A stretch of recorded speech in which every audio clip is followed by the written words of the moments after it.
and to throw in some comedic relief. Again, we kind of point it back to curiosity, like, I wonder why I do that. And having some fun and joy around it, because if you can do that, then you can personalize it a bit more and then start to actually work on it.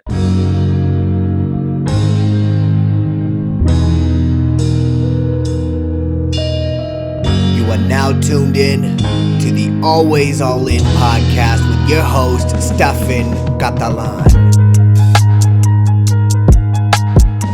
What up, it's your boy Stefan with the Always All In podcast, and I'm here with a good friend of mine, Dezi Abeyta. Dezi, tell him who you are and what you do. What's up, people? Steph, thank you so much for inviting me on, man. I know we'll talk about this, in the future, I'm sure.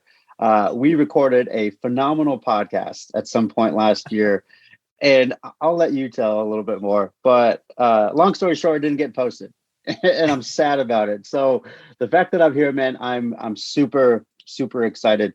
But hey, what's up to all your listeners? My name is Dezi. I am a proud father, husband, and Latino dietitian entrepreneur.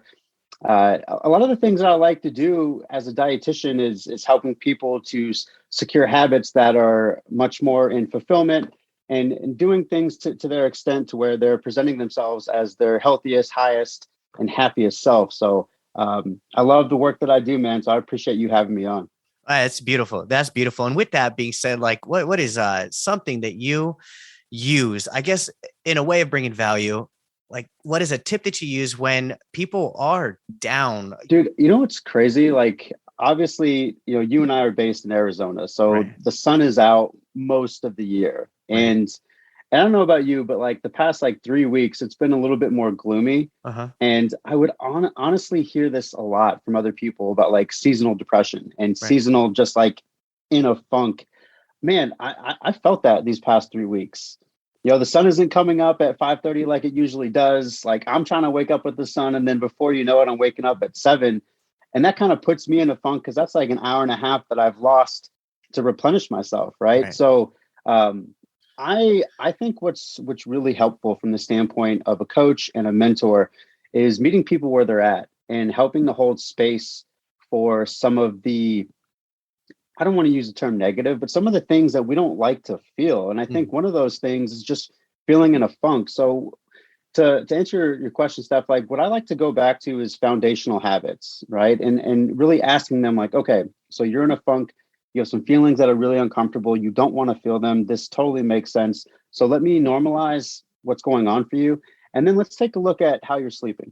Let's take a look at how you're eating. Let's take a look at if you're moving or not, the type of movements that you're doing. And then let's also take a look at how you think and how you feel. And if you actually allow yourself to feel those feelings, because albeit like we're talking about kind of being in a funk the last 3 weeks, heading into 2022, it's okay to feel those things. Now, where most people get stuck, and this is where people need the most help, is just asking for help and being okay with that, because that's a vulnerable experience in itself. And I find that most people have a really hard time with just being vulnerable enough to be like, damn, I need help. I may not know where to turn, but I'm going to at least turn to the most safest person next to me. So I think that's where people really mess up, dude. And it's something that I try to mold everything that I do in any of my programs around that type of like malfunction, if you will. Man, that's crazy. And I mean, that's the nail on the head as far as like, okay, I got something going on, man. I'm going to hit up Dezi, like just to, or whoever it is, like whoever that person is, it's that being open enough to even communicate it, and I think, half the battle is understanding like, all right, I'm in a funk. Like, let me just, as much as I try to fight it and get out of it, it's seeming tough right now. And so I'm here. Here's where I am. And just accepting that step. And then once it's accepted, like, all right, what's the plan? All right, well, I'm going to reach out. I'm going to see what happens here, and see about talking about that. One of the things that I did before is, I had a problem with that. And that was definitely, I don't know if it was from my ego or just my inability to ask for help, and just say, I'm all right, I'm good, I'm tough, or whatever perspective I had on feelings, because that's a whole nother conversation. And I would record it. I would just record myself on my cell phone and just talk to myself. And it is wild. It is wild just to like be okay with it coming out of my mouth, and like just to state it and say it and then replay it. Like, it's just like there's something about that. I'm just releasing it, letting it go.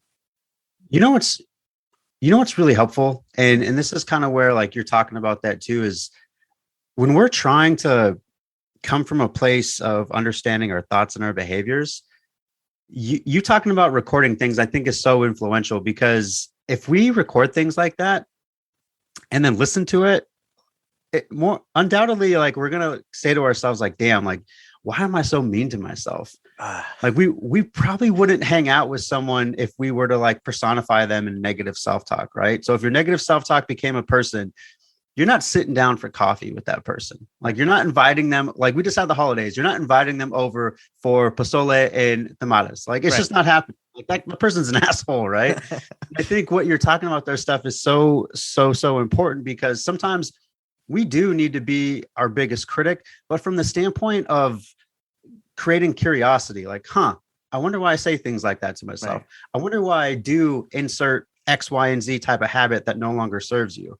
So like, that's something too, man, that I really try to help people understand, is the value of creating more curiosity versus judgment, because we're really good at judging ourselves. What I like to do is just push people into, let's be curious about why you do what you do. Right. And then we can start doing some work around it. If I'm unwilling to look into the mirror in one way or another, then how am I going to grow? You know, and so I think asking the questions, where did that come from? Why do I talk down to myself like that? And, you know, why did I just call myself a little B word in that moment? Like, you know what I mean? Like, just to be real, but at the same time, like, shoot, where did that come from? So like, that is a question to write. So maybe journaling that, like, I'm aware of something new, write it down. Like, okay, I'm going to do some work on that. Let me discover like where that came from in my life. Yeah. And stuff like, you kind of know this too, man. Like, humans are a really funny type of thing, because there's comedy in some of the mistakes that you make for yourself. Like, you and I obviously recorded a podcast that I felt was amazing.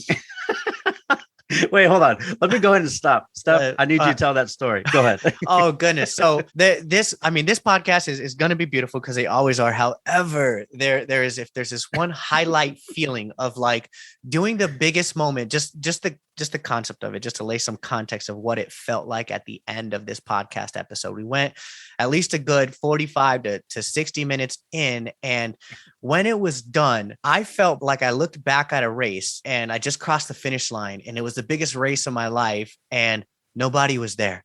Like, I turned around for this glory moment of cheering, and nobody was there. Like, what happened was it didn't record. And so we just had a conversation like, God forbid, I hope this is recording and we get this content. But at the same time, this is what happened. We had a powerful conversation, pushed through a ton of value.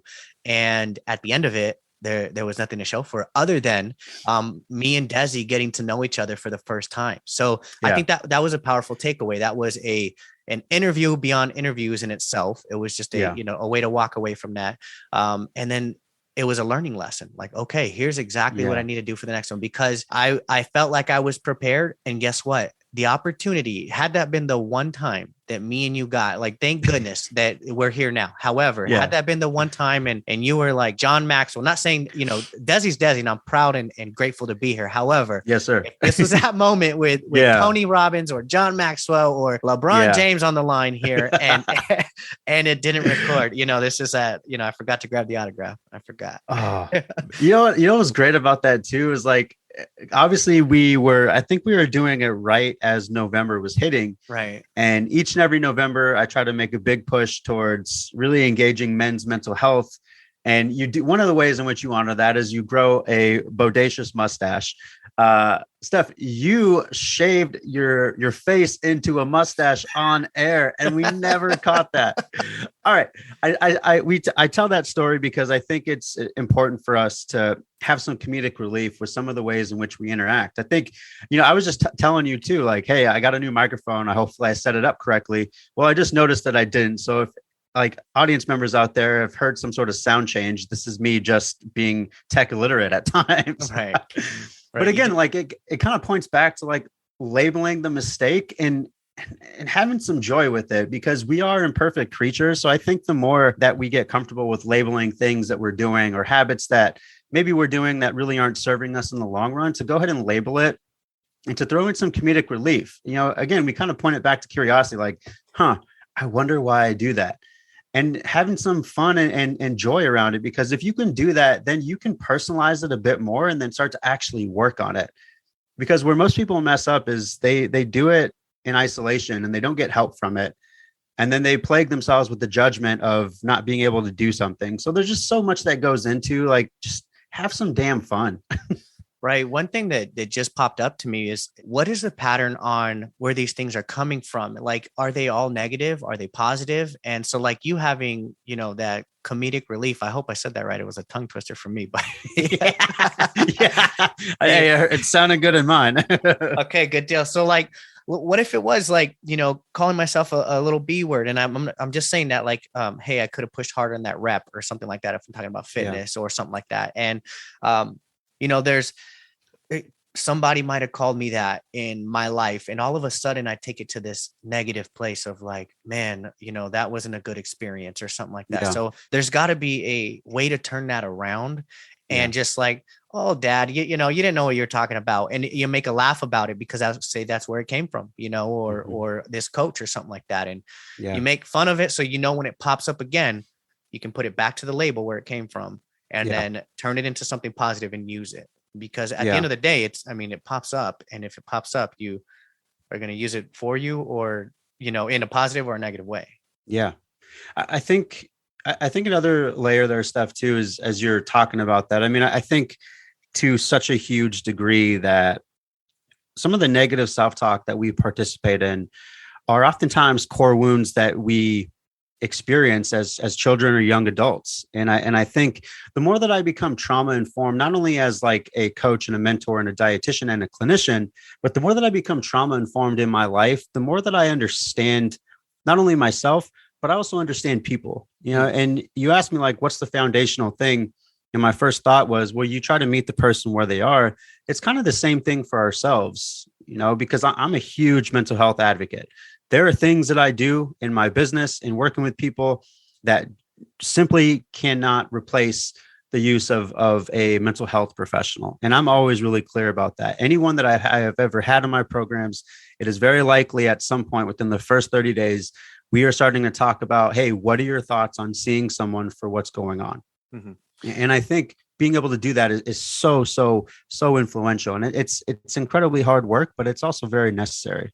Yeah, I think it's powerful, especially the fact that, we're jumping into this topic here of mental health. It wasn't even the plan. However, I think it's so important from man to man here, and having a support system, but then also B, having some kind of foundation or a route, because the biggest fear is, like, feeling stuck. And as we're seeing, like, death rates go up and the world, we can throw in every factor that we want. At the end of the day, though, we have a mind, and either we have control of it or we don't. And with that is the awareness part of it. And like you just mentioned, it's like, first looking in the mirror, diving deep for yourself is like having a yellow car, buying a yellow slug bug, and then seeing more slug bugs out there. Right. It's like, okay, now I can help more. I can be of service, because I'm able to see it for myself first, and I think that's important in any coaching realm or, even just seeing another person where it's at. I can hear you better on what struggles you might be going through.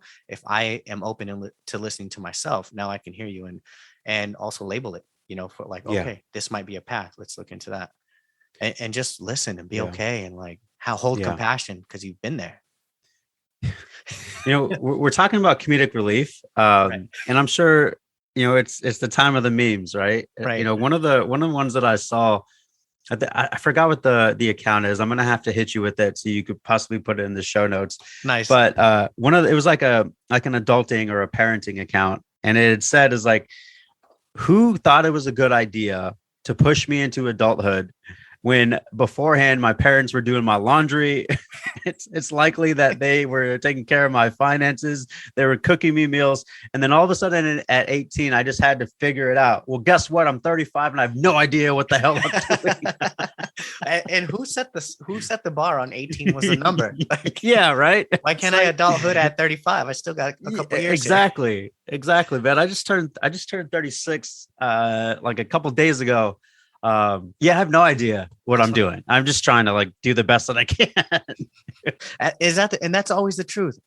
You can always just do, the best that you can in every single moment that's presented. I think that's huge, man. What's your family like just share with the listeners, like how, you ready? Yeah. Oh man, I'm here. I am here. Yeah. So, man, I've had to go through phases of how I explain, my upbringing.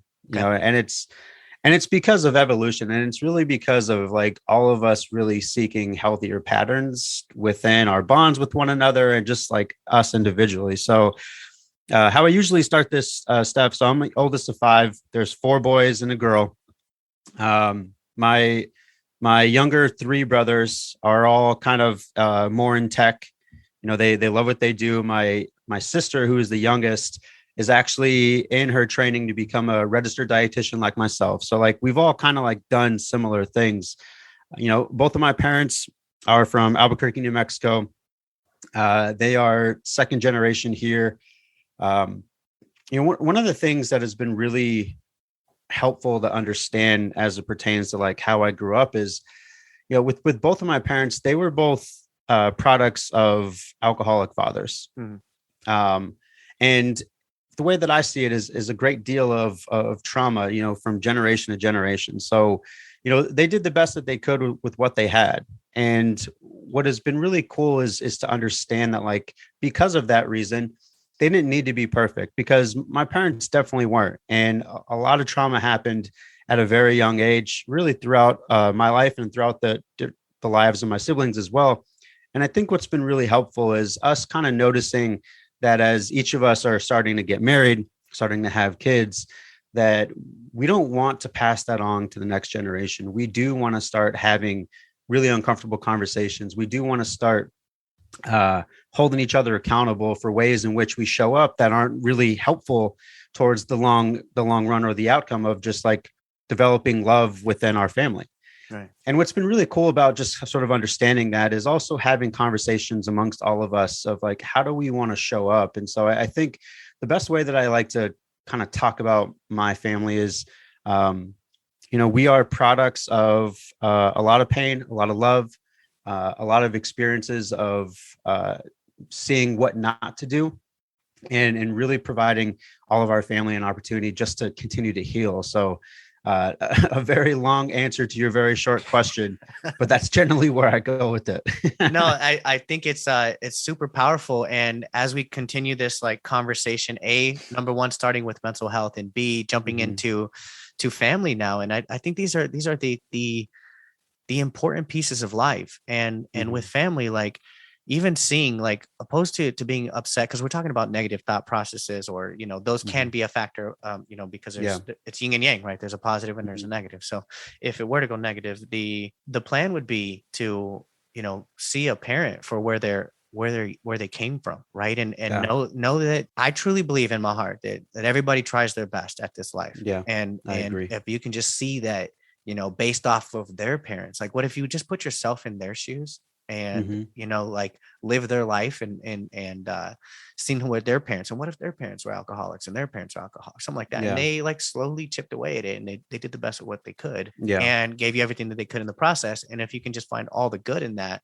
then you can possibly let go of some of the hurt, and just know that they try their hard, as I would as a father, and do the best that I can out here, and just hope and pray that my kids see me for the best version of me, and not all the negative flaws that I wasn't, and like how to communicate that to my kids seems like, seems like the mission, like the journey, like doing everything that I can, like to make your life the best, and not perfect at the same time. Like, what do I do? Those right there, Steph, are absolute facts, man. I like to think about that in the same pattern too. Like for my parents, I'm just so proud of them for where they came from and what they were able to do. And albeit they weren't perfect, they produced 5 really, really well-connected, healthy individuals that want to look to get better. And I get reminded of that too, because like, obviously it's been the break for most of, listeners that are parents out there that are setting their kids back. You're like, hell yeah, get the heck out of my house. But last night it was really perfect for me to understand that I'm responsible for the way that I interact in situations, especially as it pertains to being a parent. Last night, my daughter was super excited about going back to school. She's in bed for like 2 hours, not going to bed. So then finally, and this is kind of like how it's been since she came on this earth, 5 years ago, like I'm the person that puts her down because I love my wife more than anything, but she is an absolute pushover sometimes. But I went in kind of like, I'm going to bring in the big guns. Like daddy's going to go to sleep with you. And right away she was like, not happy. Like, dad, I'll sleep alone, get out. And I had to cue my nervous system and be like, hey, this is not a shot at you. She's really tired. Your responsibility right now is to be present and to help her to use her words, help her to decipher the feelings that she's feeling right now, because this is your responsibility. So I sat back and I was like, hey, what's actually going on for you? Are you afraid that daddy's going to yell at you? Like, what's going on? She's like, yeah, I am. It's like, all right. So again, let me go ahead and label this. There are times that I probably yell at my daughter in which I need to do some work around. So I was like, I'll tell you what, I will rub your back and I'll cuddle with you and there will be no yelling tonight. How does that sound? And right then, like her little 5-year-old defenses go down. It's like, okay, I need to go ahead and chip away and put that in my subconscious, because I need to make sure that I remind myself of this moment, because it is my responsibility. And if I'm trying to be a better version of all of my past generations, I'm going to have to hold space for this little 5-year-old's feelings and make sure that I'm there for it, because that's kind of like what we're trying to do, right? As parents. What if that's exactly what, I'll speak for myself only, but what if that was exactly what my dad was doing during his time. And, if he yelled and didn't catch it, then it just created this person who I will say I want to be different, but I do the same exact things. I'll raise my voice. And the moment I raise my voice in the house, I could be on a winning pattern and it'll shut it down. I scored all these points, all 2-week winter break, and then all of a sudden, like I lost the game. Screwed up. It was like, man, Antonio Brown. I just walked off the field, like, here's my shirt. Oh shit, dude. God, that's another podcast. Yeah, it's true. Mental health is real, people. All right, that is a damn fact, and I think that's what we're hearing when we're talking about this concept. Is it's just so it's so every decision is it goes left or it goes right. Like, what is that process like? And with parenting, I think that is a big note that you just did, though. Is you said, hold on, like you gave your kid a plan on what's going to happen next, so they know what to expect. Yeah. And then you took you out of it. So I'll speak for myself always, but at the same time, like my biggest trouble, the thing that I lose games for is by getting offended. I will take to offense, these, I don't know why she doesn't want me in the bed. I don't know why, she chooses, I'm the best damn father here. Right. But it's like, oh, you don't want me. I'm not worthy. I'm not enough. Like, what is, what is all this shit? And then I start to go down this pattern. It's like, I'm losing it. Like, all I had to ask is like, oh, I realized that, this is the way she wanted to go to bed, or maybe she's afraid of this, or like, hey, why don't you want to do bath time? It's because it hurts my hair when you comb my hair a certain way. So like, we're not really focusing on I feel like you're in my home right now. It's exactly how these conversations go. Yes. Dad, you're combing my hair too hard. Like, look, I have to help you. I'm just trying to get to the end result here as fast as possible. Yeah. Get your ass in bed right now. And here's the why. Yeah, it's tough stuff, but that's where it starts, right? They say that kids like become who they're going to be as adults, like 0 to 5, whatever the percentage is, they pick up all their habits and who they're basically going to be as an adult from this time frame. And it's like, man, I didn't know what the hell I was doing. And, now you're an adult, at that time. Yeah. I didn't figure it out till you're 15 and it was too late at that point. That's all that's like during that time frame where they're kind of molding their healthy attachments. Right. And like as parents and kind of like people leading them into that. I mean, even for those that aren't parents and you have like a young child in your life as an uncle or an aunt or whatever, it's like that's the time that they're like creating their safety and their healthy attachments. And it is our responsibility to hold space for that and to walk them through some of their really rampant and uncomfortable emotions, because as human beings, like we're the same freaking people. Right. We all have uncomfortable emotions. Some of us better than others choose to create resources and choose to create opportunities to work through them. And others simply just distract themselves. But yeah, it's an ongoing thing. I'm glad you and I are saying the same things at bedtime. Damn it. and that's basically me and you from like, man, somebody else listening, could be doing the same stuff. And so that's the purpose of having a conversation in the first place, to open up the dialogue on some of these things. And so, coming from man to man, also coming to communication and, from a mental health standpoint, just internally and talking to other people, whether it's in our family or not. So jumping into like your realm of expertise, let's go. So like, as we're going through these positive ways to take on life, I would say, going into the family and the household, what are some of the things that you do from a a diet standpoint or your food standpoint? Like, how do you feed your family? Because I know that food has such a big impact on the body and our energy, and so if we're trying to maximize our positive experiences in life, from a food standpoint, what are some things that you focus on in your household that help set you guys up for more success? Man, you know what? Like, I think the first thing, Steph, that comes to mind is like healthy modeling, because I have gone through phases in my career. And, when my wife and I both first met, we were working in eating disorders. So she was the eating disorder therapist and I was the eating disorder dietitian. And one of the ground level things that we try to teach people is the importance of the family table. Right. And the importance of an inviting family table. And because like there's stats that have been piling up with research studies that show that families that actually sit down, have dinner, or have meals together, those same families are less likely to lose someone over suicide or less likely to lose someone over drug abuse. They're less likely to go to jail. There's like so much that comes from sitting down and breaking bread with one another. So I think that was one thing that my wife and I really discovered early on, is like what we're seeing with all of these eating disorder clients is that these families aren't talking. They're not sitting down to have meals. So like that was a ground level thing. Like we, as busy as we are, and damn it, past 2 years, I think that it's a new level of busy. Right. But no matter how busy we are, we try to at least have one meal together. Right. And we sit down and we do healthy modeling. And I think the other thing, Steph, and this kind of, as I've seen an evolution in my growth as an entrepreneur and a professional, even when I worked in Major League Baseball and with elite level athletes, I would be constantly talking about nutrition, sports nutrition, sports and recovery, hydration. My daughter has heard me say that, and if she was here with me right now, she would probably be yelling in the mic, "Dad, hydrate or dihydrate." Right. Because like when we try to like create her plate, I'll be walking her through like, hey, these carbs are really good for you when you're running or when you're riding your bike. Right. This protein is helping you to create muscles. And so like when she gets a snack, she's 5 years old, I will ask her like, hey, do you have your balanced plate? And then she'll rattle off like, okay, Dad, these are my carbs. These are my protein. I don't have any fat and I need some color. And let me go get some fruit. And so like, it's stuff like that, where if you engage in healthy modeling, usually your kids are going to follow suit.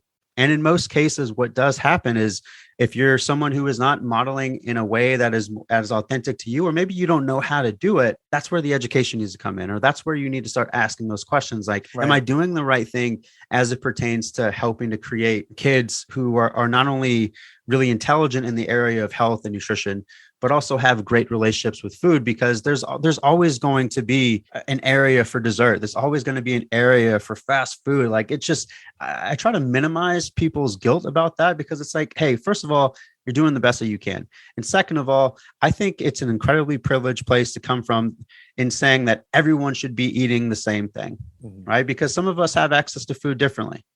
And some of us don't know. We don't have the same type of privilege as it pertains to education. So there's just so much that goes into it. And if you have those questions, this is where it just might be a great idea heading into the new year to reach out to an expert. Like, hey, ask the question. Hey, maybe I don't understand what I need to do for my kids. So can I get some education around that? Because, the information is readily available. It's the application that most people need. And that's where mentors, dietitians, nutritionists, that's where they come. That's what they do. So it's such a layered question, and I could talk about it for 60 minutes, but I'm going to shut the hell up so that you can. Goodness. So I think that's powerful. If somebody needed some guidance in healthy modeling or, where to start, is there a way that they can reach out to you? Yeah, absolutely. I mean, I think the areas that I am the most active on is Instagram. Shoot me a follow at Dezi Abeyta, DeziAbeyta. Hit my link in bio and you can see all the ways in which, I've authored a book. You can pick that up. You can look at like different ways to work with me. I'm going to be launching one of my first online courses of the year here this week. So there's just a bunch of opportunities there. Or if you're coming from TikTok, say what up at High Performance Mentor. I figured out really early on that I was like, man, I don't feel old as a 36-year-old, but when I log on the app, I'm like, shit, I am in fact old. I do no dancing on TikTok. I'm just telling you that right now. No dancing for me. Goodness. There's the challenge accepted. I want to push you on that one. There's going to be a 2022 dancing video for sure. I can't do it, man. Yeah. Doesn't look good. I thought I was a good dancer until all right, never mind. I am no longer a good dancer. Take 100,000. Yeah. That's good. Okay, good deal, man. Well, hope, fingers crossed and toes crossed that this bad boy of an episode hits the streets, man, just because I know that together great minds think alike. I hear that all the time. Birds of a feather flock together. And anytime you can get together with somebody and just talk about life and push along, I think, as we talked about parents and we talked about, mental health and in our family and now modeling, it's important to just be that slingshot for people in life. Yeah. And, if somebody needs a pickup, put them in and just get them as far as you get out there. Yeah. So whether it's for yourself, get out there. For your kids, you got to get yourself out there, and for other people, I think that's going to bring the most service in life as we continue to grow. Man, like you said, what was it? Hydrate or dehydrate, man. I believe the same. Hydrate or dihydrate, man. Yeah, hydrate or dihydrate. You heard it here. There it is, man. Dezi Abeyta, man. Thank you for being here. I appreciate you, man. Yeah, 100%, man. Thanks for inviting me.